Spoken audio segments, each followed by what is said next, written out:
Hello friends, welcome to Anbudan in Samayal. இன்னைக்கு நம்ம mutton liver fry எப்படி பண்றதுன்னு பார்க்க போறோம். வாங்க நம்ம இப்போ வீடியோக்குள்ள போலாம். ஒரு panல நான் 2 ஸ்பூன் அளவு எண்ணெய் சேர்த்துக்கிறேன். எண்ணெய் நல்லா காஞ்சோனே இதெல்லாம் 2 பட்டை 3 கிராம்பு சேர்த்துக்கிறேன். 2 காஞ்ச மிளகாவை உடைச்சு சேர்த்துக்கோங்க. ஒரு கொத்து கருவேப்பிலை சேர்த்து நம்ம நல்லா வதக்கி விட்டுக்கலாம்.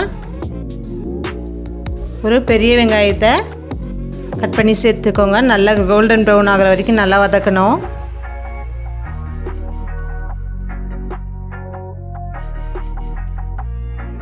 நல்லா வதங்கிடுச்சு. இப்போ நம்ம ஒரு ஸ்பூன் இஞ்சி பூண்டு பேஸ்ட்டு சேர்த்துக்கலாம்.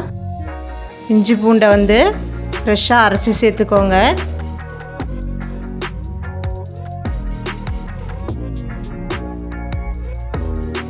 இப்போ இதோட அரை ஸ்பூன் மிளகாய்த்தூள் சேர்த்துக்கலாம். மிளகாய்த்தூளோட பச்சை வாசனை போகிற வரைக்கும் நல்லா வதக்கிக்கோங்க. இப்போது நான் 1/4 கிலோ ஈரலை க்ளீன் பண்ணி எடுத்துருக்கேன். இப்போ இதோட சேர்த்துக்கலாம். இதில் நம்ம தண்ணி எதுவும் சேர்க்க தேவையில்லை. ஈரல்லேருந்தே தண்ணி வரும். அந்த தண்ணியிலே ஈரல் நல்லா வேகும்.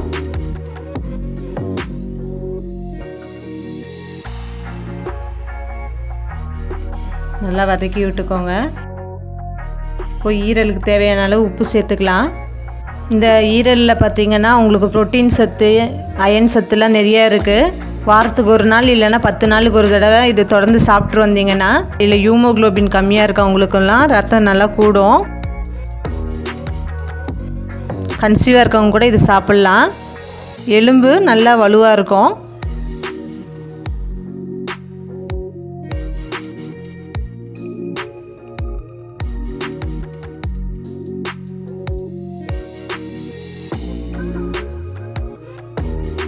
இப்போ ஈரல் நல்லா வெந்துருச்சு. இன்னொரு 1 நிமிஷம் நல்லா வதக்கிக்கலாம்.